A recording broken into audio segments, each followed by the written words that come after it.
Final ending of Throwing the Bear Out, Part 1 down below. I wasn't prepared for a quick change of heart, but she eventually began being honest with herself as well as with me during our first counseling session. She acknowledged that she left 3 years ago and that she hasn't taken any action to return. Acknowledged that she thought it was too late. I was able to let her know how I truly felt and finally express myself. Although there is still much to be worked through, it's a start. That evening, she subsequently acknowledged that she was beginning to believe that divorce wasn't the best option. She acknowledged that I am gradually making her change her mind, but she is still leaning more toward divorce and still has a ways to go. Thus, regardless of the outcome of our divorce, we are at last resolving our differences. She has made a commitment to be open-minded toward me for the previous month. I say that based on her deeds rather than what she said. Had a small outburst following the session last night. My son had told me that he was afraid yet wanted to ask his mother questions. I declined to ask the questions on his behalf and was unable to provide an answer. Not present in him. He currently fears greatly that his mother would stop loving him too if he causes her any trouble. I made him sit next to me so he could talk to his mother and ask her if he was scared before they spoke. He is able to murmur in my ear, and I'll put in the queries on his behalf. He began to speak, but then became afraid, so I reassured him that I would watch out for him. Wife became quite nasty and confrontational after he departed, stating that I was blaming her for our children's problems. I gave her an explanation for her decisions, telling her that I did the best I could, that our kids were in misery, and that I was offering her the opportunity to help them feel better. I'll start acting like a horrible man if she persists in painting me as one when I'm not. After she had cooled down, she informed me the line had offended her. Then we had a brief conversation about how everything was her fault. I told her, yes, our kids are messed up right now, in a calm and caring manner. Did you really believe they wouldn't be impacted by this? No, she answered. My desire to separate and have a divorce had nothing to do with it. You desired it. Yes, it is your fault since it was you, not me, who became emotionally distant. You felt as though I did because you feel guilty about it, even though I didn't blame you a short while ago. Sincerely, we both know that you are the one causing the disruption in this specific instance. I can stop telling you what the kids are saying about you if that's how you'd like. I don't want it because they'll start to dislike you. In a kind voice, she replied that she understood and that, in spite of that one line, I couldn't have handled it any better. The documentation for the legal separation is complete. I'm only awaiting the final draft at this point, after which my legal aid will review it with me one last time. She hasn't responded to my inquiry yet, therefore we haven't started working on the separation's moral behavior. The question is, will you give your family, myself, and the kids an honest shot now that you are at last being upfront and honest about who you feel you are? I acknowledge that I have hurt her deeply and that she has been miserable for the past 3 years. I also know that for 3 years, I tried to persuade her to confide in me, and that if she did, all of this would be for naught. However, time cannot be turned back, so I must focus on the here and now.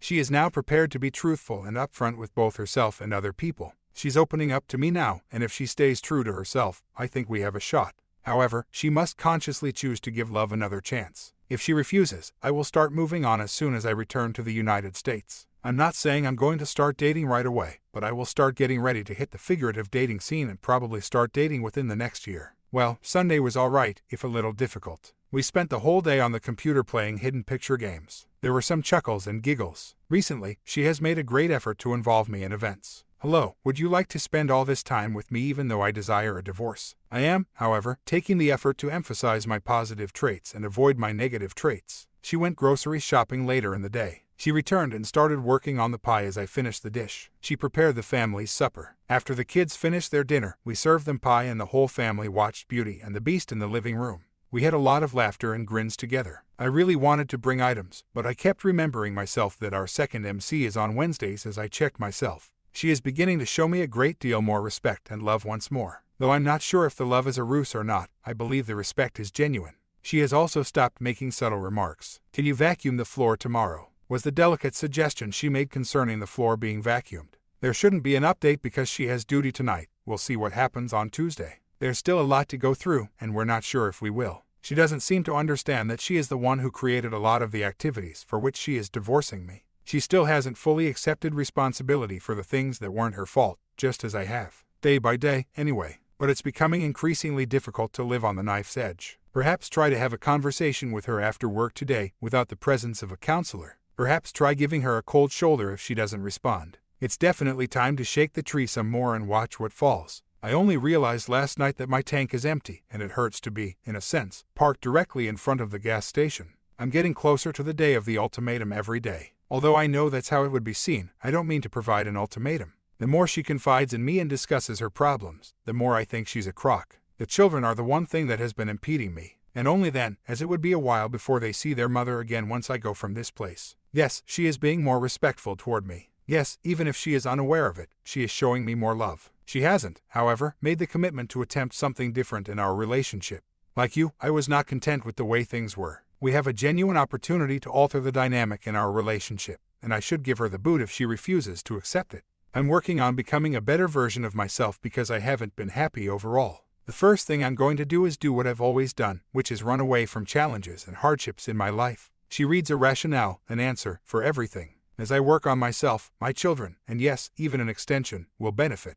When will she start doing the self-improvement that she claims is necessary? If all she needs to do is get herself together, why in the world does she need a divorce? Everything sounds hollow, if you understand what I mean. I'm not sure if it's because of another man, to be honest. In all honesty, I think her current emotional and mental state is messed up. She gave up being herself to become the ideal wife and mother, but why not try giving her relationship some serious energy and see how it works? Try paying attention to the things that really irritate me and taking appropriate action. Don't merely flee, take action. Even though I know I can't make her do any of things, I can stop helping her slide by refusing to give up, no matter how painful it would be. I'm not sure yet what I'll do. As I previously mentioned, the length of time the kids will be apart from their mother complicates matters somewhat because, as a good father, I know it will be difficult for them to be without their mother for such a long period of time. I'm prepared to suffer for them, but I'm reaching a point where I can no longer carry that burden. If I reach that point, the children will suffer the most because they are innocent in this whole situation. Be a decent father, dude, it's not easy. A varied bag of a weekend, indeed. Friday was a timid, uninteresting day. We stayed up and watched a movie on Saturday. We're going to camp this weekend, but she seemed to miss the point when I suggested we tent in the living room.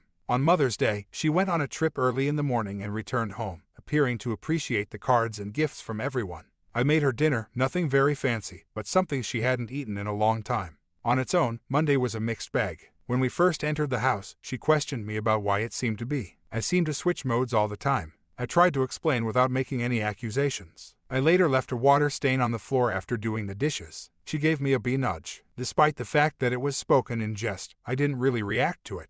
Did you hear what I said, honey? She said, began to accept. I grinned, then realized that she had just called me honey twice, emphasizing the honey the second time. Counseling is scheduled to begin today. She's a little anxious because she has a significant question for me to answer today. She told me yesterday not to worry about it and not to linger on it, meaning that if you need space and time for yourself while you need a divorce, that's okay. That gives me some comfort, but not much. Counselor postponed the session, so it is now Thursday and we will have to wait 2 more days to find out the answer to the next significant question. I jotted down something last night since I couldn't sleep and I wanted to share it and get feedback.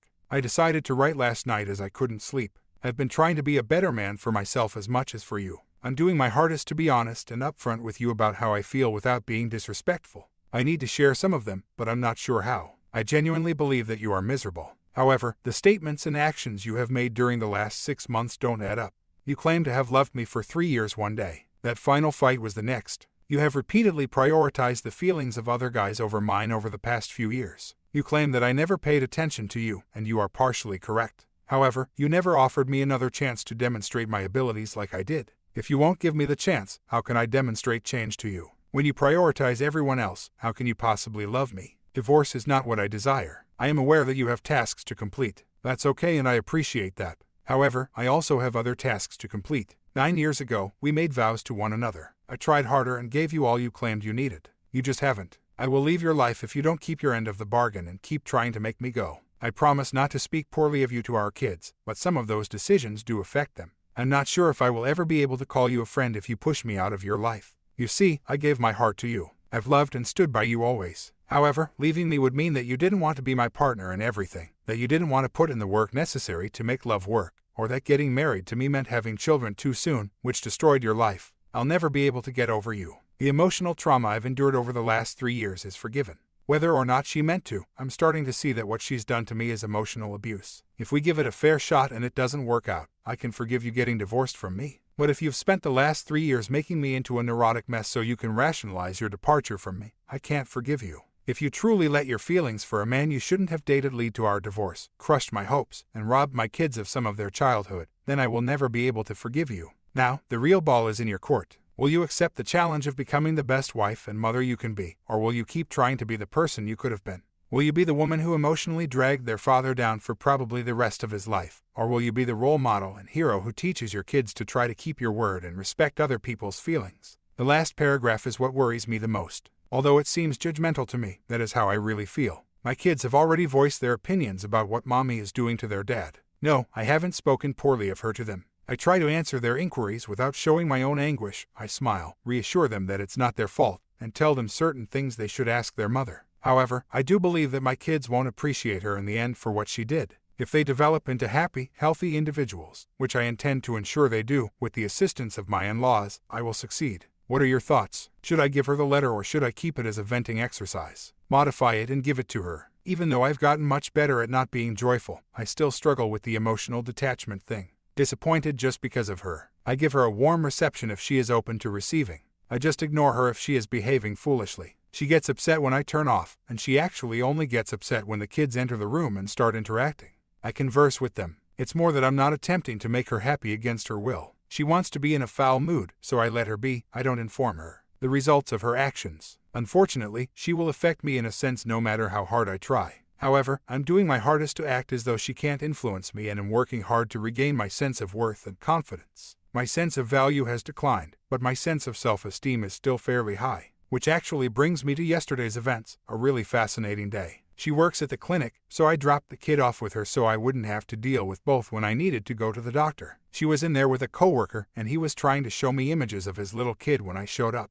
She didn't say hello or anything, so I told her I was heading to my kid's appointment and left rather than waiting and pressuring her. It was almost time for her to leave the appointment, but she had to wait for the script to be added. So I sat down with her there for a while. She abruptly wanted me to leave the office after a sequence of incidents that triggered me. Not that she genuinely wanted me out of the office all of a sudden, but I felt that way because I got triggered. I became visibly agitated, and she attempted to inquire about my personal issues. Since she was at work and I was agitated, I simply told her not to worry about it and left. She got off, went outside, and asked me again as she waited for the script. I gave an explanation since I was no longer triggered. Thus, everything went pretty well after we arrived home. Since it has been raining a lot and neither of us wanted to get out of the car to go grocery shopping, we ordered pizza. She made the decision to take a shower while she waited for the pizza. When my daughter's friend arrived, she turned to face the wife and remarked, "You are lucky." She questioned my reasoning. Told her, without asking or posing a question, "I've been waiting for the opportunity to join you in the shower since I was going to be in there." She smiled back, really flirtatious. I returned there later after my girl's buddy had departed, for some reason, thinking I had something to ask or whatever. Swiftly stroked her hair after posing that dumb inquiry. I can't recall what it was about, so it must have been a dumb one. The woman had just finished conditioning her hair, damn it. She scoffed at me, so I wiped it off on her. She gave me a physical reaction, but I chose to leave with a smile. I figured it would be beneficial to demonstrate to her that I could make a lighthearted physical slap without going overboard. I went back to tell her when the pizza arrived, and she invited me in to wash her back. Thus, she quickly undressed, gave her back a wash, dried herself off, and served the children dinner. I must admit that yesterday was perhaps my best day to date. Even when she attempted to engage me while I was feeling upset, I refused to participate. Her responses reflected my assertiveness and control without coming across as bossy. Oh, I mentioned cohabitation throughout the drive home. I advised her not to get too caught up in the specifics, but it's something to consider. There would undoubtedly be details for us to deal with. Is it not better to bring it up and pique her curiosity rather than try to hurry her decision and impose an answer? My suggestion clearly piqued her interest. It would obviously not be relevant for some time, and I'm sure some people will find that comment offensive. 1. I don't want my children to grow up in a broken family because I love them. Even if their parents live together as friends in the same house, I would much rather have both parents present for them at all times. 2. I can write out some important ground rules, but only if there were hard ground rules would I follow through. Either parent may leave at any time if they so want. Either parent may go on a date if they so choose. With both parents, finances are kept totally apart, dividing bills in half. Otherwise, your money is your money, mine is mine, and as long as your bills are paid, I have no say whatsoever over how you choose to spend it. While groceries are included in bills, specialty foods are paid for out of pocket. All discipline judgments and decisions pertaining to the children must be made in concert. Tasks will be divided unless they are private in nature, similar to your own laundry. 3. This idea also provides me everything I need to break up with my pals, which is another reason I appreciate it. This is a list of the items that are discussed because, as I just realized, there aren't many. 1. The separations regulations. She is still coming off the fence, so we haven't talked about it yet. I told her that I wouldn't talk about it until she is off the fence, in whatever manner she may come off. 2. my demands in order for us to stay friends after our divorce, in the event of a divorce, as well as her requirements if we are to stay friends following one. 3. Needs from me to her if we want to remain married. 4. Future cohabitation may be possible, subject to numbers 1 and 2. Alright, yesterday was 11:00. Let me start by saying that following the event yesterday, we both laughed at the MC. I believe it was a ploy, but she continued repeating things like wife and I don't understand, and we just kept staring at each other to see if we were truly understanding each other, as the counselor was clearly not understanding.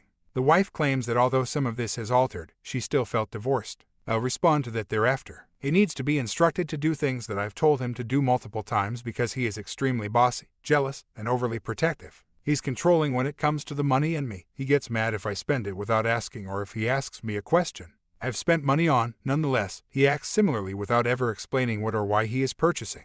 Tells me who I am allowed to date and who I am not. Claims that because I am too innocent to take care of myself, it is for my protection. In order to avoid causing trouble, I had to obtain his permission before going out with my friends. Even if I'm just going out for a few hours, I have to introduce him to all of my friends before I can go out with them. My answer for the first item. Naturally, because I've always felt like someone else was more important to you, I'm not a jealous person. I am overly defensive of myself, and I am trying to change that. Bossy, I never intend to come across as bossy, but I've told her multiple times that I'm aware that when I act in a bossy or superior manner, she should call me out so I can stop. To be honest, I have no idea when I start to feel that way, and if I don't know, I can't stop. It's ridiculous that she has to tell you multiple times since she never says anything directly. She gave me financial management responsibility because I need to be aware of what money is being spent on. She didn't want to manage the money, and every time I gave up managing it, she dug us into some pretty big holes. Though most of it is still items for her, I would tell her what I bought and why if she asked. Sure, I've told her who she's not allowed to go out with. I apologize, but I don't want her to go out drinking with that dude who always gets weird vibes. I can honestly say that I have rarely refused a buddy. She is a wife and mother, though. Yes, I have told her repeatedly that she is too innocent to look after herself. However, she believes that everyone is good, and she doesn't believe that single guys who approach her for friendship have any hidden agendas. Yes, I would like to meet her friends. I don't want to steal them or make friends with them. All I want is to know that they value her status as a wife and mother, as many don't. Sometimes, when I have to repeat myself or bring up the same point again and try to express it in a different way, I feel that he doesn't listen to me or care about how I'm feeling. I'm grateful. I feel substantially the same way, if not more so, than I did the day before. We argue about the same things because she never resolves conflicts. Tries to use the argument that I'm harming someone I love to guilt me into doing something I don't want to do. The kids usually blame my tendency to avoid conflict. I've never attempted to put her under duress. She does, in fact, stay out of trouble. She has frequently acknowledged this to herself. It's also a fact that she was harming the kids and me up until lately. It is her own fault if she feels guilty about that. She did not hear the last line. Yes, I have just recently done this a few times, but if I hadn't, I never would have met anyone else. I wasn't being inquisitive, rather, it was because I sensed that she was lying to me and keeping things private. She was an open book before the aforementioned incident and didn't mind if I looked through her belongings when she asked me to. Counts via email and other means. She is unable to distinguish between privacy and secrecy. Although stated previously, it wasn't said yesterday. I had the impression that at home, I had to be someone else. Until recently, I was afraid to be who I am now. Even then, when I leave work or answer the phone, I become someone else. I have to keep my feelings to myself so as not to give the wrong impression. Now it's a reflex. The only reason I know that I do this is because several of my friends have commented on it. My major grievance with her, dating back to her miserable days, has been this for years. You treat me differently than you treat other friends, I've mentioned repeatedly. She would always reply, that's because you're my husband, and I would love her for that. Hart didn't mention that she didn't think it sounded fake, which makes me question what other things her pals might have told her. This, together with the previous one, is the main source of the issue, in my opinion. She also mentioned a few advantages. 1. Excellent with children. 2.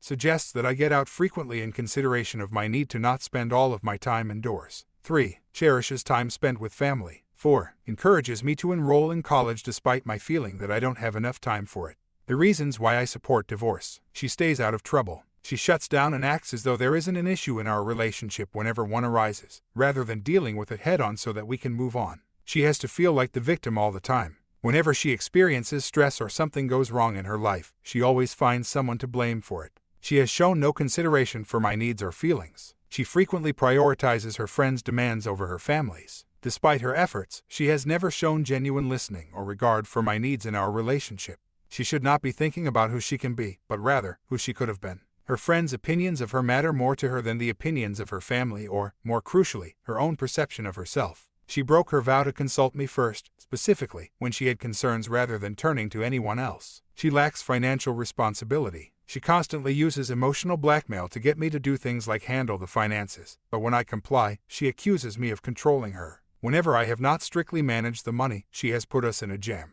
And to close on a positive note, 1. She has improved me as a person. 2. She dreams. 3. She typically strives to see the good in everything. 4. She has a generous heart toward those in need. My true requirements. I must have respect for myself. That entails clearly placing one's own wants before of others, respecting my viewpoint and serving as the main, if not the sole, point of contact. I need someone who, after work, doesn't enter the house and spend the entire evening on Facebook, chatting to the people she just spent the day with, people she claims are the source of her stress. Even if it hurts, I need someone who will be honest with me. I admit that I can be too controlling at times, a boss, or arrogant. I just need someone to point that out to me so I can stop being such a jerk. I need someone who is generally cheerful and who understands how to find happiness in other people's happiness. Someone who is dedicated to me and my kids is what I need. I forgot to mention the plans for the weekend. It's camping night tonight. We currently have a policy against touching in bed. After the kids go to bed, the two of us will spend a late night playing video games and watching movies in the living room.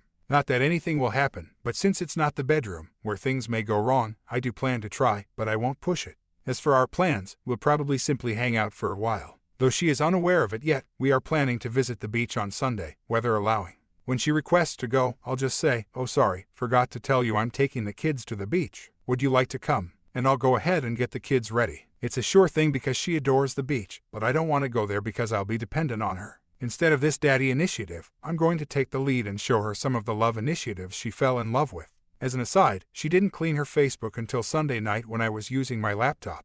Even though it's not as clean as I would like, it was refreshing that she wanted me to know that she'd done that. Since she is aware of my feelings on Facebook, she purposefully wanted me to see it. For me, Facebook is reserved for my family and a select group of gaming pals. She also had a Facebook conversation with her mother on Sunday night. I'm not sure what was said, but she seemed happy to see me this morning. She's been getting really happy with me every day, in fact. Before it all began, we had a heated conversation yesterday after she got off work. I informed her why I was upset after letting her know that I was upset. We chatted for nearly an hour without arguing or yelling, just talking about things that had been bothering me. I took her words at face value and that was that. The conversation did yield some interesting information. She is giving me a fair shot, but she still wants a divorce. It appears that most of the women who claim so are just ready for a divorce in the event that nothing changes, based on what they have read in the forums and the ladies' clubhouse. Since I've been devoted to my adjustments, I'm hopeful there won't be any problems. In her own relationship, she has finally acknowledged that she is putting more effort into everyone else than into herself, and she is sorry for it. She did, however, add that even though she was the one who disregarded that aspect, so much love had been lost and needed to be restored. Although I disagree, I understand that I can't make her feel otherwise. I'm pressuring her. Today is our counseling session. Perhaps the counselor will behave more wisely than she did the last time around, since I believe it has really benefited us. Shrug, because if not, this will be our last trip, which is unfortunate because it seems like we are making progress. If therapy is continued, we should consider doing it every 2 weeks. I'm okay with everything being moved to this weekend because she wants to unwind by drinking. Yes, I understand that I failed to meet her needs, but I don't understand why she told a false story about not getting what she needed for 3 years before deciding to file for divorce. However, after reading Ladies' Clubhouse, it seems that the women who wish to stay married need to make changes to their marriage, even if they weren't the ones who started the problems in the first place. They need the man to, as it were, spearhead the transformation. That's okay with me. I can correct it now that I have a better understanding of what went wrong. I'm not going to modify some of it so she can understand that's just part of life or that it's actually better off without her. Some of it is things she never stated out loud, but when she changed me, she responded to it. Her fixation on what she could have become rather than what she is capable of is one example. We got married young, so let me clarify for those who have been reading my story, a lot of what she seems to be feeling comes from the fact that she missed her 20s and skipped that phase of her life. I know some people might have interpreted that incorrectly, but I'm sure you're not one of those jellybeans. I can't get her to understand that when I met her, had already outgrown my partying days and had matured early. Her party days never came. She doesn't realize that she would have ended up exactly where she is now if not for her wild party days. Her spouse is kind and loving, and despite occasional instances of emotional neglect, he has never intentionally attempted to hurt her. I want to be there for my children, and her parents are very supportive of me. Overall, the women who have experienced their party days realize that I am a catch since they can support their claims with experience. She doesn't and still wonders if it makes a difference that she is the only married woman with kids in her role and age group at work because there isn't anyone there in person to support the idea. Rather, she is surrounded by youthful 20-somethings who are just starting their party life. I'm going to complete the first list in order to make her feel understood, and at the same time let her know what I think is wrong with the marriage. Perhaps one or two things won't make it onto the needs list, which is more of a pick-me-up as I know she can take care of everything. I tried not to let her see me cry last night because I knew she would assume it was all her fault. I broke down because of my own personal demons, but it was too late. I am aware of the inability to find a solution. I give her credit, she is offering me an opportunity, but it seems like she is only giving it half of her heart. She promised to go forward on a number of things, but she hasn't done so yet. Documentation for a separation, a fresh flyer aimed at removing the cats, the papers needed to return to the United States with the kids and myself, and so on. The weekend was all right, although not very good. She's actually influenced flirty touching a lot, and she's not shying away from my touch. She has acknowledged that she knows I might not leave on the dates she had planned. We really have a little trip planned, if I'm not gone by then. The night of camping was uneventful. She had second thoughts about her initial idea, so we didn't end up remaining in the living room. But I turned up the bedroom air conditioning. I've always liked sleeping in the winter. She sleeps warmly. She would occasionally come closer to me when I kept it warm for her, which was a bonus. Eventually, though, I saw that she was curled up against me and moving away. She can always wear more clothes, but you can only take so many off. I know, it's terrible in some ways. Sunday was rainy, so there was no beach. It was cloudy when we arrived at the beach, and the sky confirmed that it would rain today rather than just pass by. That being said, that's okay because we used it to inform some additional plans. That's all there is to it. Things continue to go in a constructive manner. I'm not getting married again, but I'm also not getting divorced anytime soon. I have stretched over the divorce fence, grabbed her, and brought her back to the wedded side, but I still don't know which way she will fall. If only I could persuade her that it's okay to let go of the fence and place her stupid feet on the ground. As an aside, our relationship with the counselor is over. We still believe that we need counseling, but we have decided to end our relationship with this counselor since she has truly started to work against our needs. She took my list of needs and the reasons I support the divorce quite seriously. After 2 days, I don't know what to think of this except that ladies are nuts. No offense women, but overlook the fact that I know she wants a divorce the more I seem like we are just having a disagreement.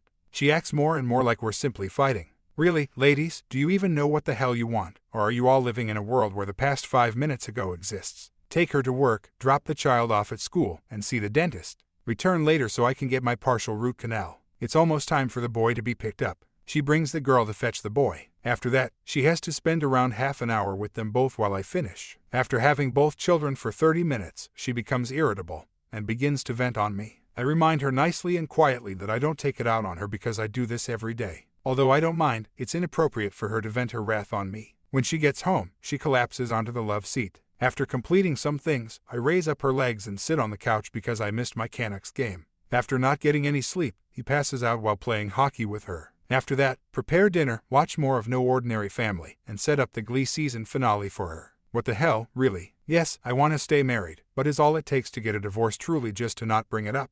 Really, all I need to do is work on improving myself and act like she never spoke the D word. Her behaviors have been indicating that it shouldn't be that simple. It is fewer than 30 days away from the scheduled return to the States day. The second draft of the separation agreement is still missing. After 3 days, or roughly 30 days, we received our first draft. She still hasn't opened a new bank account, located a place for the cats to live, or made an allocation. I've truly gone above and beyond to return to the United States with the kids. There is no way in hell that I will be leaving in the next month, let alone the next 2, given that part of it involves government paperwork. Well, one day at a time, but lately, in terms of reconciliation, every day has been better than the previous. Her behavior when not self-reminding. She claims to love me, but she doesn't. Now that she is less stressed outside, she needs to make a conscious effort to not love me, and anyone may witness her doing it. There is, in my opinion, a guilt-shame component to it. She considers not sticking to her word when she says anything to be one of her worst weaknesses. Even if she no longer believes that her snap decision was the right one, she now feels as though she is adhering to it. Naturally, I am unable to let her know about any of this. Sometimes, it is just so very aggravating. However, I'm growing more independent every day and don't need her as much, which is a wonderful thing. I believe she is also approaching a similar realization, that while she is capable of doing things on her own, she is not required to. But let's wait and see what the cards reveal. Let's find out what my plan is and what her plan is. I want to prove to her that I am still the man she loves, and being aloof and cold won't work because, well, that's not the man she loves. nor as a needy, insecure man. My strategy is to simply be the guy I should be in spite of her, which is drastically changing her. It wasn't so much the D word that devastated her as it was all these issues that have existed for years and that I have been pleading with her to disclose that caused the painful divorce. What doesn't match up are her behavior and her plan. The conversation has shifted from being about how much I can't wait to have a divorce to being about when we will get a divorce to basically just talking about separation with no real action taken for a time. As I am trying to be a better man, I believe that her current aim is to have me screw up the papers so I can't leave. Since I've been too demanding in the past, I can't really press her to tell me what her plan is. For now, I can put up with her trying to maintain her composure. Fixing us is far more essential than worrying about minor affronts. Of course, if we stay together, all of this detox still needs to be taken care of. But for the time being, all I'm focused on is improving myself, taking care of my children, and yes, preserving my marriage. Regarding giving her the benefit of the doubt, I concur. I've informed her that things would be very different if we were back in the United States. Our foreign location and the knowledge that my early return to the United States would mean certain things for my kids has complicated things for their benefit. To be honest, if I had been back in the United States, I would have simply taken a solo trip to my house and given her 2 weeks to handle whatever I handle before gauging her reaction. She understands that if she sends me back without making a renewed commitment to the marriage, there's a good chance that I won't wait around and that another woman will have been taking on the role of mother for X months by the time she returns. For the record, since I started using this strategy, I only show her love and attention when she is behaving positive toward me, which hasn't happened very often. Address her, tell her why she's being placed on, then ignore her. Disregard. Because of this, her verbal plan and her actions don't align, and I want to be alone with her. This includes attempting to meet my needs and altering the bad habits I have. Let's say she wants to wed me. Though each day is fresh, I'll keep going after it day by day and keep being the guy I should be. I guess I cursed myself. Eventually, a call with the divorce decree was received. She claims it's just so she can finish the paperwork right away. Damn it all. She is beginning to understand that she will not be able to experience the child's life. She just discovered she won't be present for their birthdays. Her daughter turns 5 this year, and her son turns 7 shortly. I'm going to have to deal with the kids asking why their mother isn't at their B-Day celebration at those really trying times. We'll watch what happens the following day and the day after that, as usual, keeping my head up and making an effort to maintain a realistic optimism. I try not to place too much emphasis on any one item and instead attempt to find the positive aspects in everything. If the paperwork moves quickly, the limousine will last until late June or early July. That is exclusive to my return to the United States. If a divorce is pursued, it will take 18 months because of legal issues. That's just the bare minimum. I don't really think in that sense, and if the worst happened, I don't have this big plan to immediately go out and hit the market. I would have said something more along the lines of I won't wait and be your plan B, but looking back at how I phrased it, I realize it wasn't the best decision. She has been, or at least I think she has been, honest with me about where she is. However, I don't want to leave this place, return to the United States, and remain in uncertainty. I don't want her to think that I'm just going to raise our kids and hope that mommy decides to come home if I leave here and she is still on the fence. I can wait for my aha moment in the same house, but I'm not going to spend 18 months across the ocean. The short forecast is 18 months, and she could not be living close to the children even then. When our eldest returns home for real, she will have nearly completed her high school education if she pursues her career as planned. As of right now, we are attempting to handle each problem one at a time, slowly. We seem to be moving forward, and I've noticed some indications that the mist is now beginning to clear. Although the emotional romance has ended for some time, she is still struggling to emerge from the fog. Yes, I am bewildered, but I'm also perplexed by the way she acts and speaks. She seems overwhelmed, and I can't help but tell her how I believe she feels or how I perceive her to feel, even though using words that aren't really helpful. We plan to discuss tomorrow and possibly set an egg timer for 1 or 2 hours to deal with it. She finally acknowledged that she would be missing time with the children, which created the opportunity for that viewpoint. Regarding the documentation that has been filed, it's a simple separation agreement.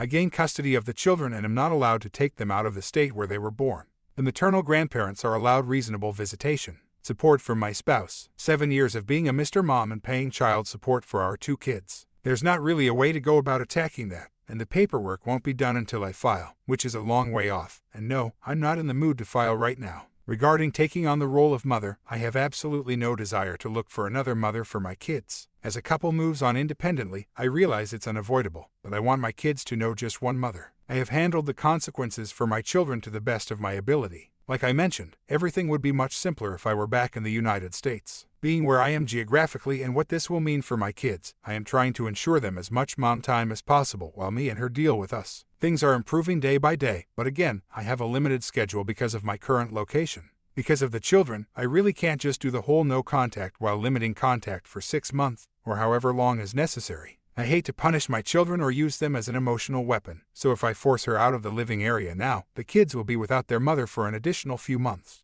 Since they are innocent in all of this, they should have as much motherly time as they can before they might not have any more till they graduate from high school. Thus, I've been having bite talks. She is aware until she gives it her all. She is giving us a chance now, and when I return to the United States, I will be leaving.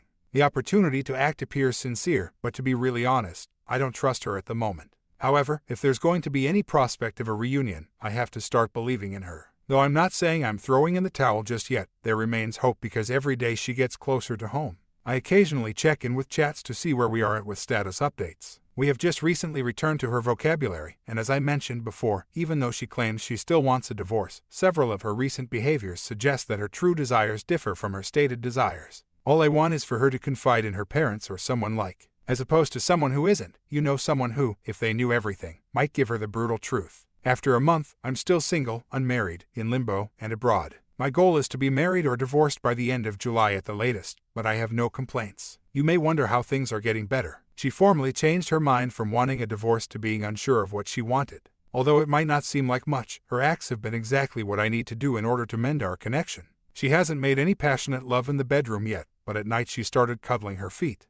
Like moving her leg over to touch mine, or the last 2 nights when I've rolled away from her in the middle of the night, not on purpose, but if I can't cuddle, which is what we're not doing in bed right now, I toss and turn and pillows don't make a difference. She turned to face me and placed her hand in the middle of my back, massaging it. I made the decision to test the awareness of the situation last night and moved a little distance away after she actually did. She repositioned so she could touch me and started massaging me once more. Rubbing is really just one of those slow thumb movements, so maybe that's not the right word. In her daily life, she takes care of herself and the needs of the family with great consideration. She hasn't attempted a no-win scenario in months. She now either announces that she will act or indicates that she will act. She is willing to make concessions and will really inquire. For instance, she informed me her friend was inviting her over tomorrow after she just returned from vacation. It's not acceptable if she visits either, which, I suppose, gets me to the truly positive update. She's beginning to open up to me and regain her trust. She clearly has faith in my capacity to go past small setbacks. As an illustration, I'm not too thrilled that her friend is coming over tomorrow. I'll get over it, it's not that big of a deal. It's fortunate that it has enabled us to relocate quite a distance from our previous location. As I mentioned before, I'm still not quite there, but I acknowledged far ago that I was willing to travel the long, painful, and tedious route rather than seek the short, simple solution. A few months won't be enough to suddenly erase 3 years' worth of problems, which is around 1.5 years' worth. I've started writing her each day that I work. Yes, they reflect my moods, but I only ever express happy feelings in them. Had only one moment of rage before stopping it and giving it to her. They're doing a great job of controlling my emotions and preventing me from talking too much to her, which helps me avoid getting upset or upset. She has commented on them a few times and reads them every morning. She claims that in regards to her and me, I am being realistically optimistic in them. The girl, who is about 5 years old, began talking about how she wants her parents to be together like in the image yesterday. Family portrait. While she was sitting outside, my wife gave the standard description of events. My wife gave me a nice grin when I mentioned that my parents are making an effort to live healthier lives, and we will reevaluate once we have completed our personal growth. We truly believe it to be our current state. She may not say it out loud just yet, but based on everything she's done, it appears that she wants to remain happily married and give us some space to grow as a couple. As we gradually mend our friendship, send me back to the United States. Return to the United States after a year and assess our current situation. She wants to proceed with a second divorce and called her parents. It seems that her parents are perplexed by it as well. Though I'm still saddened by it all, I'm taking it much better now that I know I've been trying my best to avoid it. This time, I'm depressed, but not in a desperate or agonizing way. Facebook was the source of the fireworks. Oh my God, I detest that thing. Yes, I use it personally, but only to communicate with the individuals that truly important. This time, I'm not going to back down like I did in the past. I'm being determined. If it was just a serious emotional outburst to her parents, she won't scare me with detox. Again, I'm not sure how this will turn out. It might just be an emotional tantrum because she's still not sure what she wants from life. Nevertheless, even though I want to be with her, I won't let her shenanigans stop me from going forward if that's what she wants. I'm glad it's not having the same effect on you this time. He'll be blissfully unmarried. There's always someone better out there. Did you all enjoy how it ended? Opus is gradually accepting things and did not grovel for his wife's return. Keep in mind that everything occurred in a matter of months. Opus handled this more adeptly than many others.